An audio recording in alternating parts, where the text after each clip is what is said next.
Tuning in with Care Asia, bringing human stories to life.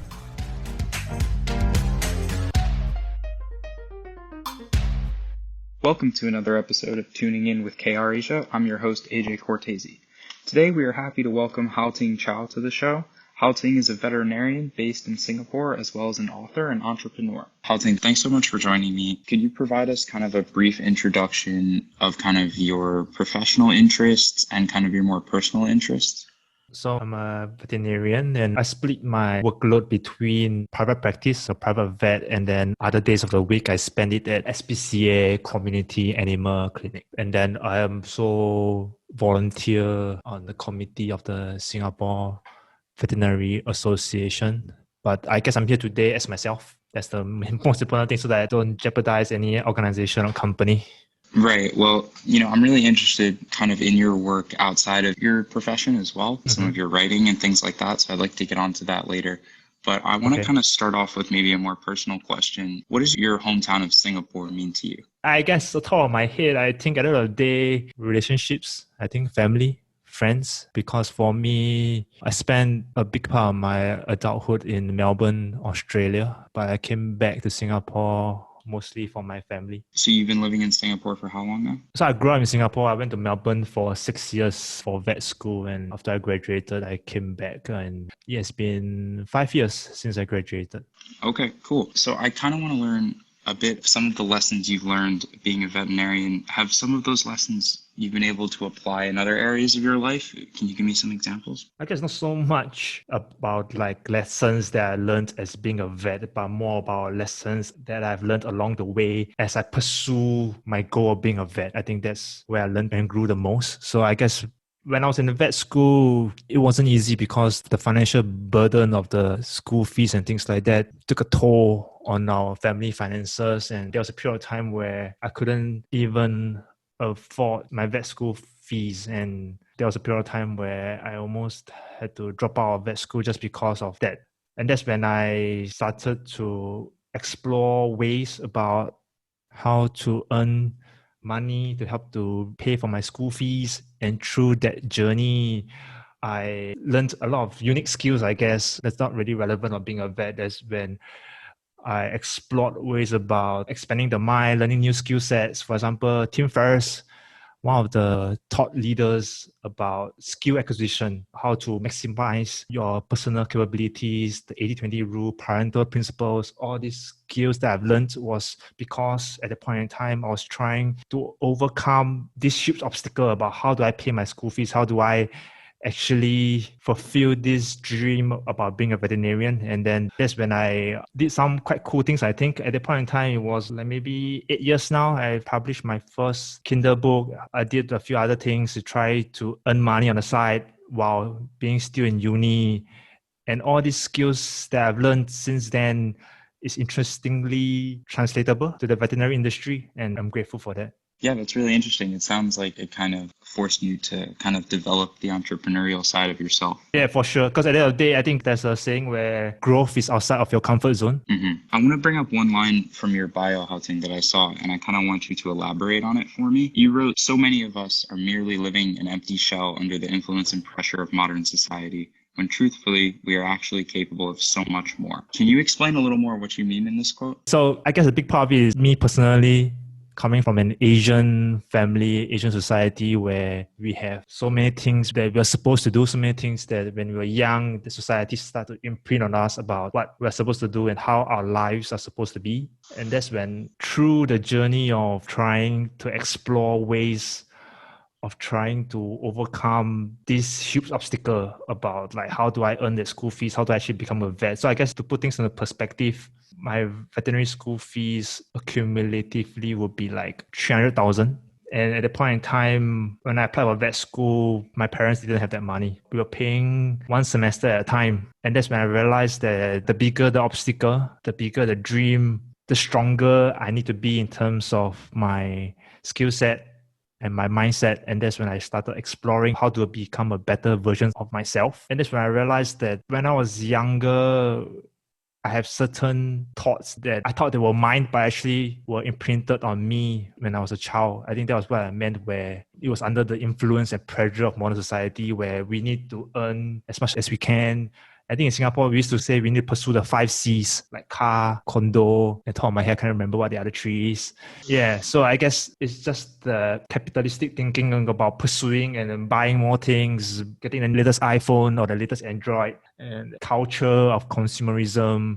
And even recently, like 11/11 sale, and even now the Black Friday sale, like all this consumerism, which I think is that if I take a step back, do I really need all this stuff? And I guess what I meant by we are capable of so much more is in the sense that we need to take a step back and think about what do we truly want in life. Like, why do I wake up this morning for? Is it just really to go to work and get a paycheck, and so that at the end of the month, I can get some cash and I can get the latest iPhone? I mean, some people are not into phones, some people are into other stuff like cars. So I guess nothing wrong buying things, but it's more of a conscious buying behavior. You truly buy something because you want it and not because of marketing. Mm-hmm. So that was what I meant. Yeah, I guess personally for me, being a vet was always my idea. And then my parents are always supportive, but they had their doubts because they knew how expensive the school fees were. And when we were doing our research, we knew that like earning ability of a veterinarian isn't as optimistic as people think. So they had their doubts and they weren't too sure that it was going to be worth it. But I'm very lucky, I think, that my parents allowed me to make my own mistakes. They didn't try to control me. So despite some of these doubts that you mentioned they might have had, you seem to have, at least in your work and in your writings, kind of an unmissable positivity. Is that something you've developed over the years? Is that something you've always had? Truthfully, when I was younger, I wasn't the ideal student. I didn't too much about goals and dreams and things like that. I guess the big turning point was after A-levels when I got my results and it wasn't good at all. It was like crossroads where I need to realize, shit, like, what am I going to do from here? Truthfully, up to that point, things were easy for me in the sense that I just kind of glided through the bare minimum through life. But then after A-levels, my results weren't actually good enough for me to go to a particular university course that I wanted. And then that's when I realized, oh, wait a minute, what do I want to do in my life? And lucky for me, as a Singaporean male, I had 2 years of army where I could just throw everything to the back of my mind and just ignore and focus of army on military service for now. Mm-hmm. For the 2 years, I didn't think too much about what's next, about what my future holds. And as my army days were ending, it was an interesting moment in my life where my mom bought tickets to a seminar by Anthony Robbins. She bought it for herself, actually. And then she found out that there were not going to be any Mandarin translation. And she was upset because her English isn't very good. And she tried to sell the tickets off, but nobody around her seemed interested. And she was like, she asked me to go instead. And truthfully, I was reluctant, really, because I was still in the army and I had to take precious leave to show up to attend the seminar. And to be honest, at that point in time, I rather do other things because when you're in army, off days were precious. And so when I went to the seminar by Anthony Robbins, well, don't judge me, but it really changed my life. It still remains one of the life-changing moments. And if I didn't go to that seminar, I don't think I'll be where I am today. Over the years, it has been 10 years now since I last went to the seminar, and there are other life-changing moments, but I would say that was one of the most pivotal moments. That sounds really powerful. If you could pinpoint kind of some key themes that Anthony Robbins kind of got across to you in that seminar, what would you kind of categorize them as? One of the key themes that he shared that really left the impression is most people overestimate what they can achieve in a year and underestimate what they can achieve in a decade. And personally, I'm usually quite impatient and I don't follow through on ideas. But that quote really stuck to me because, just to give you an example, there's a very famous author called Mark Manson. I hope I pronounced his name correctly. He's the author of the famous The Subtle Art of Not Giving a Fuck. And when I was publishing on Kindle, he also published on Kindle around the same time as well. And at that point in time, when I published on Kindle, one of my books actually ended up in the top 10 of the category of time management. And I was very lucky then at that point in time. After that, I didn't follow through primarily because I was still in vet school and there are other commitments and things like that. And my interest brought me to other places. And Mark Manson, as a blogger, he stayed consistent to his craft. And look at him now, really. At the end of the day, I'm not trying to compare myself to him. He's an extremely accomplished author. And even before that book, he has a long career before that on similar topics. So, but I guess is using that as an example of what actually Tony Robbins meant, where the power of commitment, power of showing up every day and putting in the work cannot be underestimated. Yeah. And then another key concept that he shared is the difference between resources and being resourceful. Because at that point in time when I was in vet school, I didn't have many resources. And my only option to move forward, to climb the mountain, so quote unquote, like the dream that I had was to be resourceful. And that really stuck to me because we can't choose what cards we are dealt with, but we can choose how we play our cards. And that's why I devoted a lot of time and energy to learning strategies, modeling other individuals, other successful individuals. I guess modeling in itself is an NLP concept. Like even now, as a veterinarian, I still use the concept of modeling, or the concept of finding role models. Even if they are not real life in-person role models, you find virtual role models through the power of technology, the power of books, videos, seminars, and things like that. So that seminar unleashed the power within.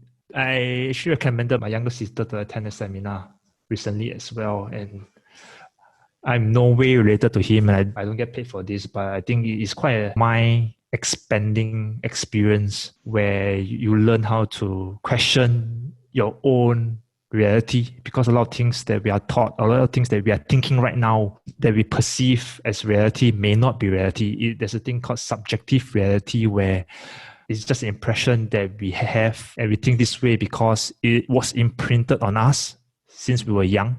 Going through the seminar, it taught me the idea of taking a step back and critically evaluating the quote-unquote rules of life and analyze whether do I really need to live by those same rules. Yeah. So it's very, very interesting in the sense that at the end of the day, what we truly have as resources is our time and energy. And I guess everyone has different financial resources, but we all have the same amount of time on this earth. I mean, the time in the day, 24 hours, and how do we use that time?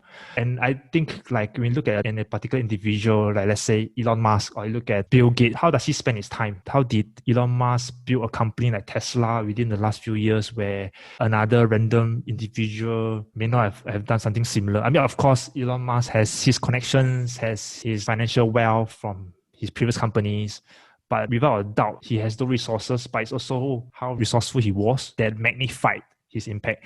Because at the end of the day, I mean, look at Tesla as a company, there were real bad times. And then he had to pivot. He really had to scrape around, reposition himself, and pitch to new people. In no way endorsing him, but just using him as an example where what you have, quote unquote, which is your resources, it matters, but what you can truly control is how resourceful you are. How do you react to the environment? How do you use the resources at your disposal? That's one of my biggest takeaway that still stick with me since the seminar many years ago. Yeah, I mean, that makes sense. You've mentioned a point there I kind of want to follow up on, and it's something you've written about as well, which is procrastination. You know, I think everyone at some point or another struggles with time management. Yeah. What kind of is your view on how to improve time management? What are the vital steps you think that people can take?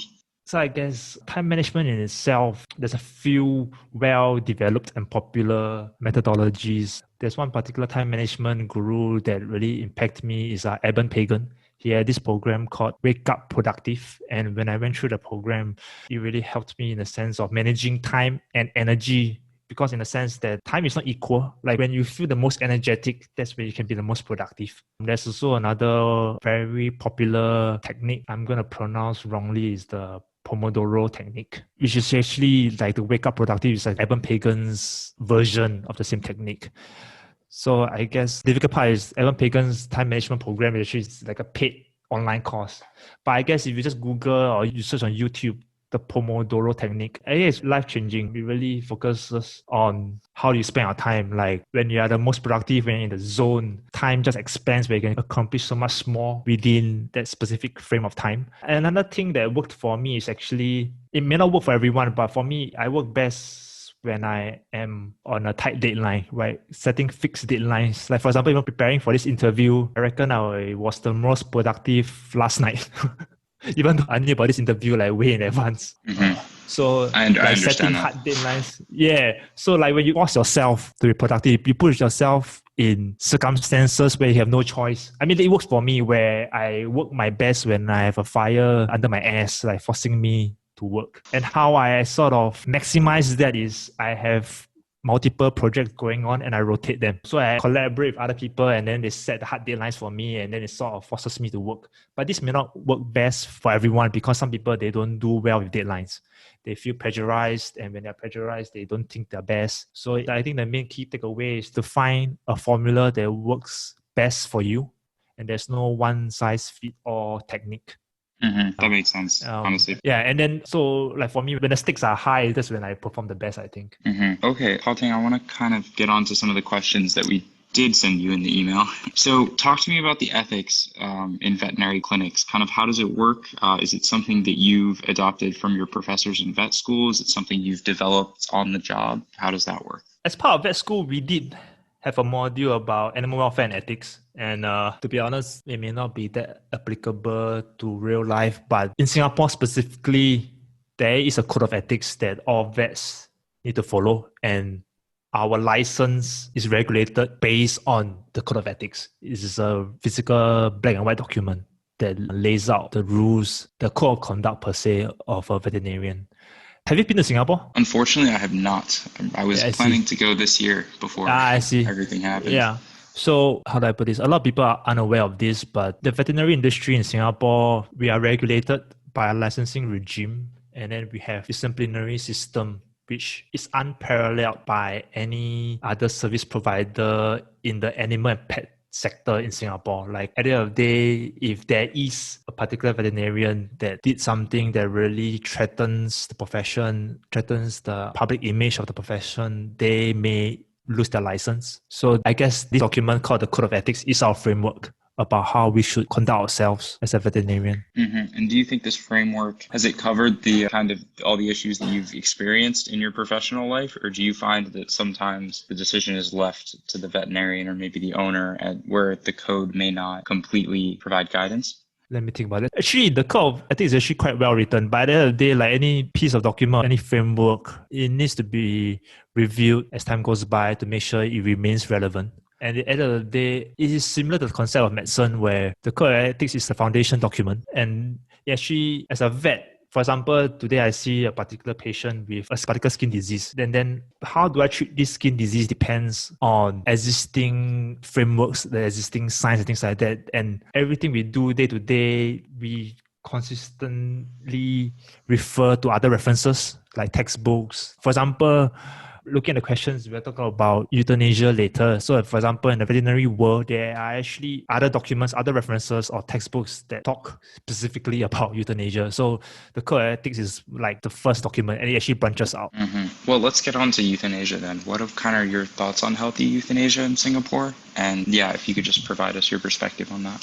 So euthanasia in itself is a tool in veterinary medicine, and the other countries is also a tool in human medicine. But I guess from a human medicine standpoint, it's still a bit tricky because I think as patients, it's going to be difficult to make a rational decision about euthanasia for yourself. I think for veterinary medicine, when we are treating patients that are not human beings, when there is a particular concept in the veterinary industry where we call it the vet-client-patient relationship, so the VCPR. So the foundation of veterinary medicine lies on top of the VCPR, and where the vet and the client, which is the pet owner, tries to decide what's the best option for the patient in question, which is the pet. And I think it's something unique where we have the opportunity to be as rational as possible. And so that's where frameworks comes in. So we're talking about another framework that is commonly used in veterinary medicine. It's going to be difficult to pronounce this, but it's actually called the H. It's like 5 H's and 2 M's. So it actually stands for hurt, hunger, hydration, hygiene, happiness, mobility, and the last one is more good days than bad. So actually you can search this on the New York Times website. It actually is a framework where you evaluate the quality of life of the patient, where at the end of the day, euthanasia in itself is surrounded by a lot of emotions. But this framework allows us to be as rational as possible. So I guess I can send you the links to this particular concept. And I think the big part of it is also letting people know about the triangle where a lot of decisions are made, where the veterinarian, the patient, and the pet owner. So one pillar itself is not sufficient in any decision-making process. Mm-hmm. Yeah, that makes sense. And I think does provide kind of a more concrete framework to address, like you say, an issue and a topic that does come with a lot of emotion. So I can see how that really is useful. Yeah, actually, I listed some examples if it's relevant. Sure. Yeah, so a few years ago, I saw an elderly grandma who lives alone, and she has an elderly dog as well. The dog was 14 years old. So this particular dog was blind in both eyes and lost his toilet training. So he unfortunately poos and pees all over the house. And so the grandma lives alone, spends a big part of her day going on her knees on all floors, trying to clean up the floor. Because the dog poos and pees and then runs around the house, so the dog also needs like multiple showers a day. Then over the years, the dog's cognitive function declines as well, and he becomes senile where he starts barking and whining through the night. So that's when the grandma came to see me, and then the grandma couldn't sleep well at night. Her neighbors were also complaining due to the barking through the night. And then the grandma was torn about what to do with the dog, and the dog truthfully was her only companion really.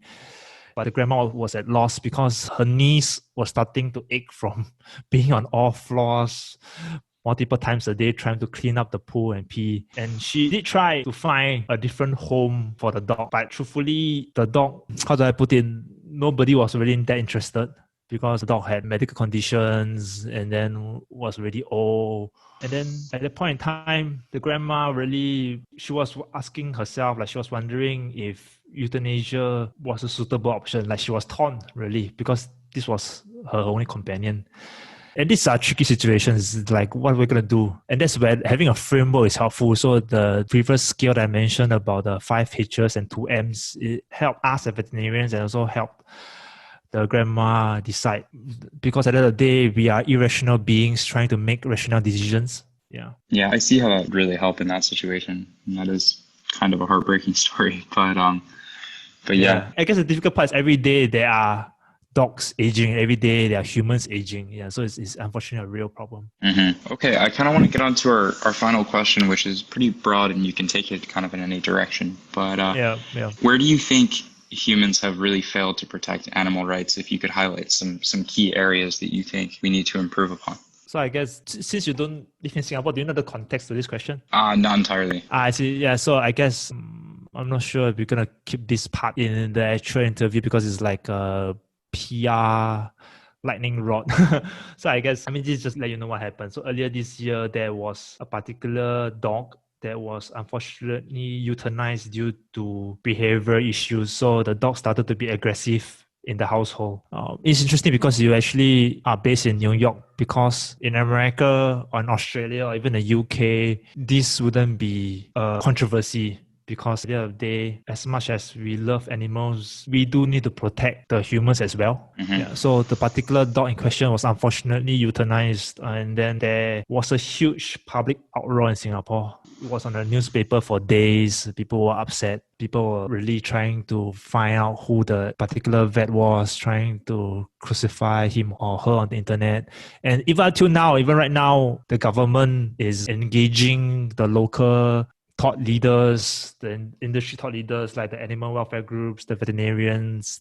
Every month, there's a meeting every month to come out with a good framework about how we as a country is going to deal with aggressive dogs. It's still ongoing, yeah. So I guess healthy euthanasia is an interesting concept because it really depends on what you define as healthy. And I think the main underlying thought in that question is, why people are upset about the incident in Singapore is they think that the veterinarian euthanized the dog unfairly because of monetary benefits. Like they did the euthanasia for financial reasons, and then that's why they're upset. which I guess if you think from that angle, it's fair to be upset. Then I guess for me, because of my unique position as the committee of the Singapore Veterinary Association, we also did our own investigation to find out more about what actually happened. And because if the veterinarian actually did something that actually tarnishes the public image of vets, it actually is harmful to the profession. So it's in our best interest to find out more. We found out more about what actually happened, and the government themselves did their independent investigation as well. And the government announced their investigation verdict where there was no foul play. And there are still small groups of people in the animal welfare sector that are still upset about the whole incident. They are upset about the government's verdict. They still think that something is wrong. I'm not sure if I talk about this online, they'll start to crucify me, but I guess I'll take this opportunity to address a few points. I mean, I'm jumping back and forth here. So another thing where I learned when I was in Tony Robbins' seminar is turning obstacles into opportunities, which is also an interesting concept that is addressed in a book called The Obstacle is the Way by Ryan Holiday, which I also highly recommend.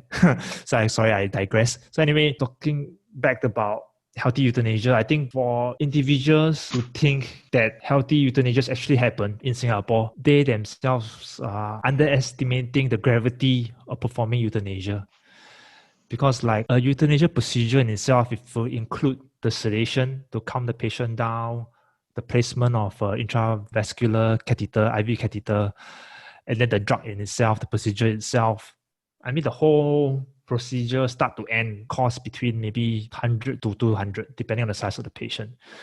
So when people actually suggest that a veterinarian performed euthanasia for profits, I mean, if you take a step back, basically this particular veterinarian just sold their soul away for what, $200, which actually you think about it doesn't really quite make sense either, because do you have a pet? I do have a pet, yes. Yeah, so I guess you should be aware about the costs of like veterinary bills, like how high they can be. Yeah, so like if you actually suggest that a veterinarian, someone who put in that time and effort and like 5 to 6 years through vet school, far in from home, and then after they graduated, they are going to like betray their own core beliefs for $200. I mean, you take a step back, you consciously and critically think about it, it's quite a low bar. I can't actually think about anyone, I mean, not even vets, like I can't even think of anyone that will kill an animal for $200. I mean, unless you are in a dire condition. Yeah. So if money is really the main goal here, there are easily hundreds of other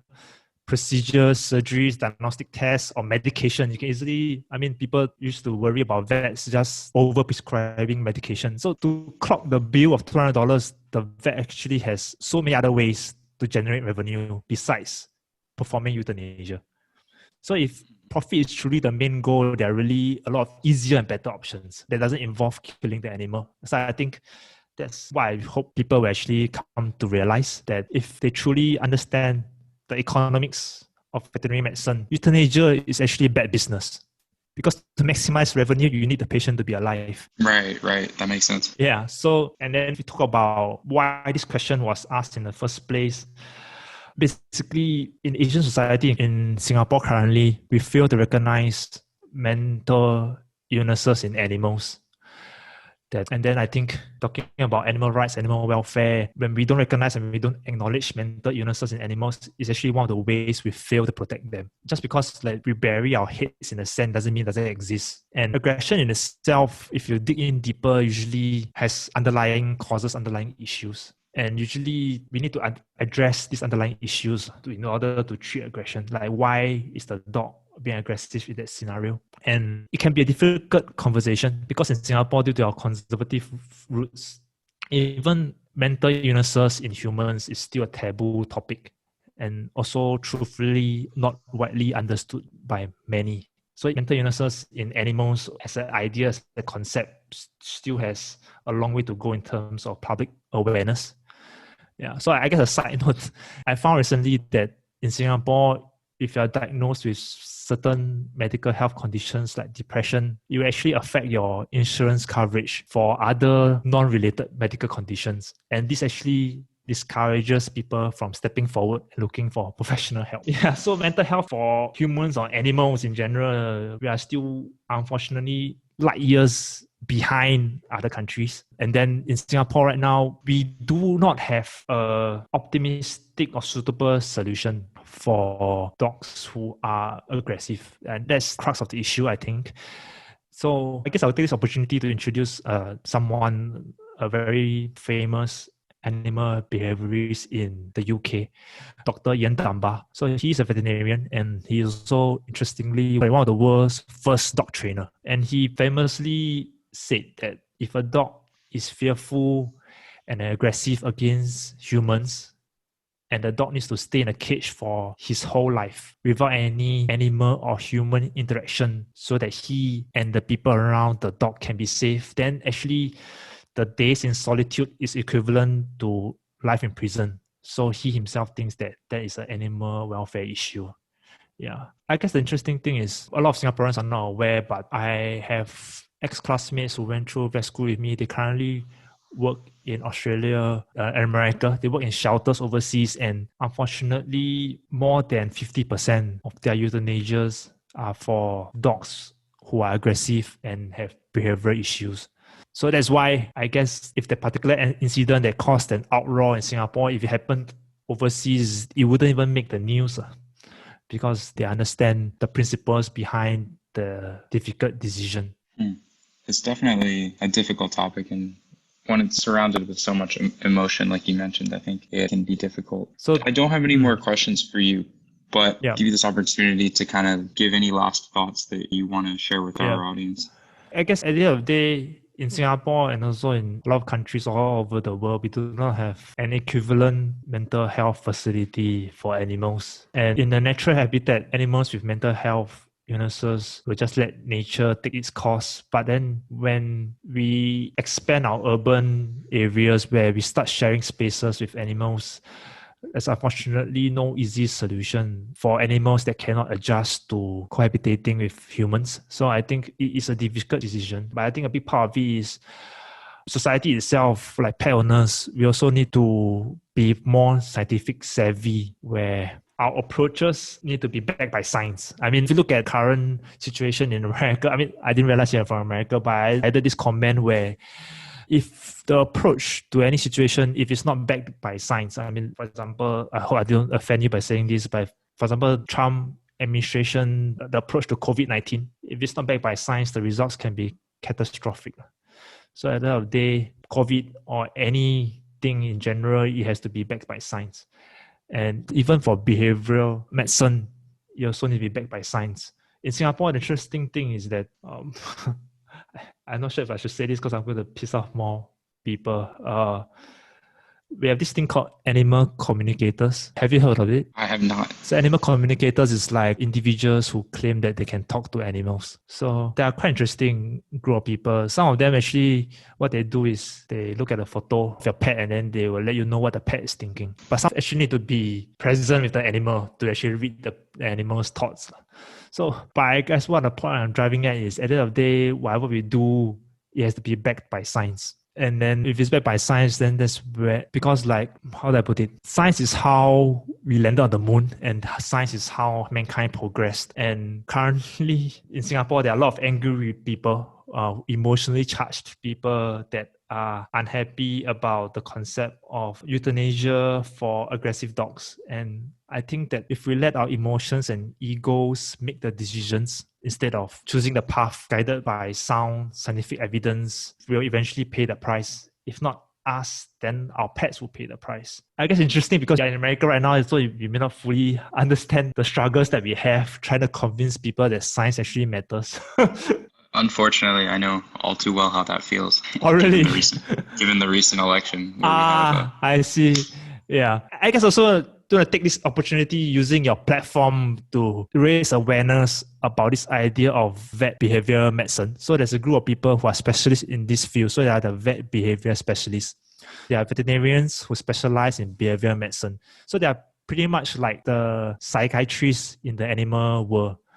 And then now the student I actually shadowed one of these particular individuals, and it's really mind-opening. And I just want to take this opportunity to mention that because I don't think Singaporeans know their existence. They are quite a quiet group of people. A lot of them are academics, they do the research, or they work in schools, they're professors, but they are not that vocal to spread sound scientific evidence about animal behavior. So I just want to borrow your platform to raise the awareness, because they published a book recently. Maybe not that recent anymore. There's a book called Decoding Your Dog. Recently, the latest book that's published this year is called Decoding Your Cat. So if you're a cat or dog lover, I highly recommend. Talk about the science behind pets' behavior and how do you influence them. How do you even know, how do you read the behavior and understand your pet better?